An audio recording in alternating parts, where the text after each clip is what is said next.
Hey, what's up guys, Radku here, back with another Yu-Gi-Oh video, and today is going to be Numeron Subterror. Now, before I get into today's video, just a quick thing, one of my friends is doing a tournament, and I'm gonna post a link to his Discord and his YouTube channel down in the description. Go check it out. It's gonna be a collector's rare Alistair for the winnings, and it's completely free. So really, there's no loss to you. So you should go check it out. Link in the description down below to his Discord and his YouTube channel. So yeah, without further ado, let's jump right into the deck. Starting things off, I play 3 copies of Subterror Guru. This is probably like the best card in the deck. The main objective of the deck is to loop Subterror Guru and then slowly whittle down your opponent in order to completely destroy them later. And this is how you abuse your control style in the deck. So Subterror Guru is very important because it can search out Subterror Fiendus, as well as search out Subterror Final Battle, your 2 win conditions of the deck. This card's very, very good, and its secondary effect is very good as well. So its first effect is you can add 1 Subterror from your deck to your hand, 1 Subterror card, of course. So that means you can search your Final Battle, which is very good, and that's a great way to set up some easy disruption for your opponent, as well as its effect that you can flip it face down again, or it flip this and one of your opponent's face down cards, or face up cards face down, which is very good. But the big thing is that if you have another Subterror on the field, this is a quick effect, which is why I don't play Book of Moon anymore, like, because Book of Moon is very good in this format, but like the spot is already taken up by Subterror Guru because it basically does the same thing. So I thought it was really good, and Subterror Guru is the best card in the deck. I play 3 copies of Subterror Fiendus. This is the main card you want to search off of Subterror Guru, and this is your main way of controlling the board. So this card is basically a hand trap Omni-Negate for Subterrors. Then it can flip your Subterror Guru face down. Like, literally, the whole point of the deck is to abuse flipping Subterror Guru. Really, you have a ton of ways of flipping Subterror Guru face down. You have Fiendus, which can flip it face down. You have Archer, which can actually summon it face down from the deck. You have Hidden City, which can flip it face down and face up, as well as protect you from battle damage, as well as Subterror Final Battle, which is just a busted card. But yeah, Fiendus is definitely a 3 of. Like, you don't really need to hard draw into it, but like playing it at 3 copies is basically mandatory. I play 3 copies of Subterror Nemesis Archer. Now, this might seem weird, like most people play it at like 2, maybe even 1 copy, but I really like Archer because I wanted to up the consistency of the deck. So Archer is one of your best ways of getting out Subterror Guru if you didn't hard draw into it, which at this point, if you didn't hard draw into any of the 3, 4, 5, 6, 7, 8, 9, 10 consistency cards in the deck, then like you're having some issues. But Subterror Nemesis Archer just ups the consistency like crazy. If it gets destroyed, you get to special summon a Subterror in face down defense position, which is very good. Plus, it's got some great removal because this deck actually has multiple ways of flipping your opponent's monsters face down. So if Subterror Nemesis Archer battles a face down defense position monster, you can just return it to the deck, which is very powerful. Then I play 3 copies of Numeron Wall. Numeron Wall is actually really good. It's just another consistency card, as well as another way of searching your Numeron network, and it is very, very good. The thing about this deck is that it's very consistent. Like, you're almost always going to draw into your cards because of how well the deck works. I play 3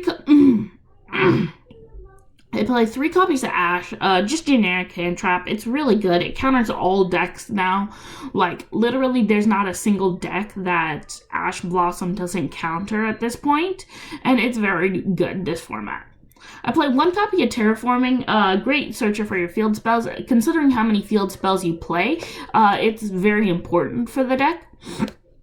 I played one copy of Set Rotation. Now, I'm actually thinking about dropping Set Rotation for something like Metaverse, because the problem with Set Rotation is that sometimes my opponent just won't activate their field spell, and then I'll get completely locked out of looping my Hidden City and my Numeron network, which is a huge problem. So I'm thinking about cutting it for a Metaverse or something else that can get me into another field spell, or even just an upstart to up the consistency of the deck, because like I'm coming across that problem a lot more now, considering that there's only really one deck in the format that plays a major field spell, and that is Drytron. So like it is a huge issue, but like I'm thinking about cutting it just for another consistency card.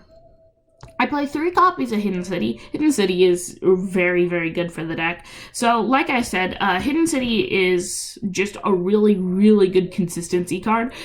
First, it searches any of your Subterror monsters on activation. Then, once per turn, you can change one face-down defense position Subterror to face-up. Oh, and once per turn, when your opponent declares an attack, you can change one face-down defense position Subterror monster to face-up attack or defense position, and you can negate the attack. So, on top of flipping it, it protects it from, it protects you from losing a monster, as well as the fact that it's just a really, really strong card to abuse Subterror Guru with, and it is definitely a mandatory 3-of. It's the only mandatory card that's kind of pricey, but like it's definitely well worth the $7 price tag to be able to abuse Subterror Guru that well. I play 3 copies of Numeron Network and 2 copies of Numeron Calling. These are how you go into your Utopic Zexal, and this is how you set up your major lock of the deck. Really, it's just very, very good to be able to set that up, and I think it is like the best lock in the game. Like, people are all like, oh, True King of All Calamities is such an issue, but no, literally Utopic Zexal is a million times better, other than the fact that it's vulnerable to when you get impermed. Like, it loses attack, sure, but like you can imperm a True King of All Calamities. I don't think anybody realizes that you can freaking imperm True King of All Calamities. But like I play ways of preventing imperm on my Utopic Zexal, and yeah, you definitely need to play this lineup of Numeron. So 3 Network, just because it ups the consistency, and Network literally becomes Numeron Calling, as well as the fact that you need to play 2 copies of Numeron Calling, because you never want to hard draw into Numeron Calling, because it's useless unless you draw into like a Numeron Network, and that's just really not gonna happen as often as you think. So 2 of them is good. I'll explain why later. I play 3 copies of Pot of Extravagance. I'll explain later again why 3 Pot of Extravagance is actually very, very good for the deck. I play 3 copies of the Subterror Final Battle. This is a great card. So on top of the fact that it can flip your Subterrors face up and face down, which is very important for the deck, it can also change your Subterror's attack to where it gains attack equal to its attack and defense. So it's very good. Really, it's just a way to summon out another beat stick and just really abuse this card. And this card is just very, very good. On top of the fact that it can set itself face down again, there's just no downside to this card. I play 3 copies of Ice Dragon's Prism. This card is very broken in this format. It's just able to steal cards from your opponent's graveyard. It's like really, really good. This card is like a great counter to most decks at this point. Like you could take your opponent's Eldritch the Golden Lord and banish one of their cards on the field as well as their Golden Lord. So really what I'm thinking is that you can take this, you can like this card is basically a Hakuero and and a Conquistador at the same time, except better, because this card can get rid of their Eldritch in the grave and get rid of a monster on the field, except it doesn't just destroy it, it banishes it. And it's just really, really good. Then I play 3 copies of Solemn Judgment. So this is mainly just to get around your opponent's Imperm or their Gamma. Like, you could just set this and, like, when you have Utopic Zexal, and cancel out either of those hand traps, which are very prevalent hand traps at this point. So having this to counter it is very important, as well as the fact that by the time that your turn comes, or by the time your opponent's turn comes around, you'll probably have abused Subterra Guru enough to get at least one Subterra Fiendus in your hand. So really, you already have an Omni Negate to negate your opponent's Imperm or their Gamma, and really, you just lose nothing from having 2 counters and having Utopic Zexal. I play 3 copies of Infinite Impermanence. So this card is great because it can counter True King of All Calamities, as well as the fact that it's just a very powerful generic card to get around most decks. Like, Effect Veiler isn't very good this format because of how well, or how control heavy these decks are, but like, just having this to plop down whenever you want is just very, very strong. Going into the extra deck, I play 2 copies of each of the Numeron gates. They all have the same effect, but really you don't worry about the Numeron gates because of their effect. Now, the thing is that you could play 3 of the Numeron gates, like 3 of the different named Numeron gates, and cut like number 4. But the reason I play it like this is because of extravagance. Now, the thing is that you can banish 6 cards. It's pretty unlikely that you're gonna banish, like, every single one. Like, I don't even think it's possible to, like, run out of it at this point, because you have 8 copies of it. So unless you banish specifically every single one of your Numeron gates, you're pretty safe. So even if you banish a full playset of your Numeron gates, you're not really going to run out of opportunities to abuse it. Now, you could really just up all the Numeron gates to 3 copies and have these 2 at the same. But, like, really, they're just pretty good at this lineup. And I think just having Extravagance as another consistency card, if you need it, is really good, especially since, like, the extra deck isn't mandatory in this deck. I play 2 copies of Utopic Zexal and 2 copies of Infinitrack Fortress Megaclops. So this is your control style. This is your sit there and beat on your opponent because it's unaffected by everything card. So this card is just really good. And this card is just how you get into your, or this is how you lock your opponent out for their turn. Like, this is a better floodgate than True King of All Calamities. You can't tell me otherwise. But yeah, definitely very, very good. I play 1 copy of Nightmare Unicorn, 1 copy of Subterra Behemoth Fiendus, because it's actually kind of good, because it's like the only way of searching like a flip monster. Like, this deck can search flip monsters pretty easily, but the thing is that, like, this is the only generic searcher. I really don't like it. I'm probably gonna cut it for a Nightmare Phoenix, but, like, it's just another option. Plus, it's probably gonna get extraved away.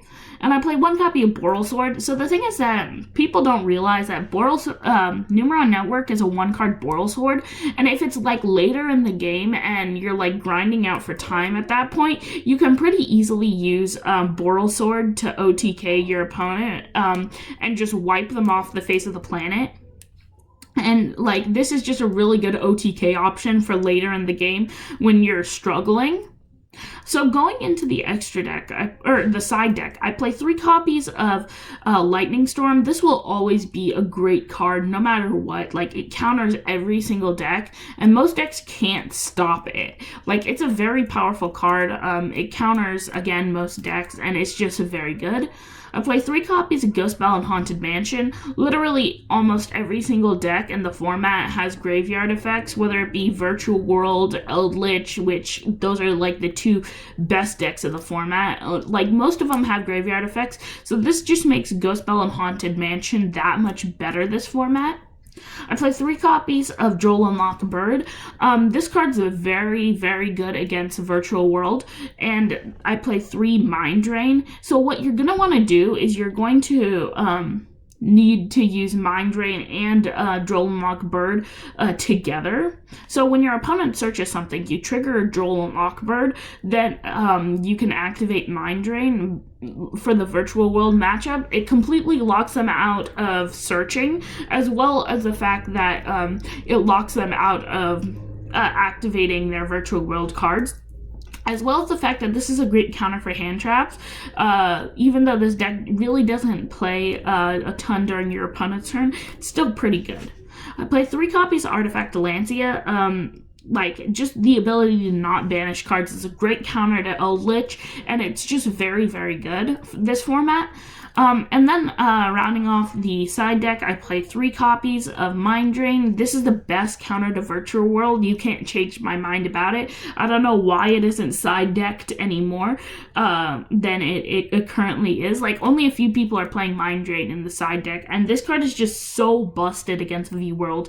Like, it completely cuts them off, unless they can get like a Chuchi on the field. Like, this card just completely stops them. So yeah, that's pretty much it for the deck. Please like, subscribe, share, comment, let me know what you thought, and let me know if there's anything you'd change about it. Like, seriously, the whole reason I posted this was because I really want some criticism on this deck, because I really, really like this deck, and I want to change it up a bit, just to see if there's anything that could be better. And yeah, that's pretty much it, and I'll see you in the next Yu-Gi-Oh video. Peace, guys.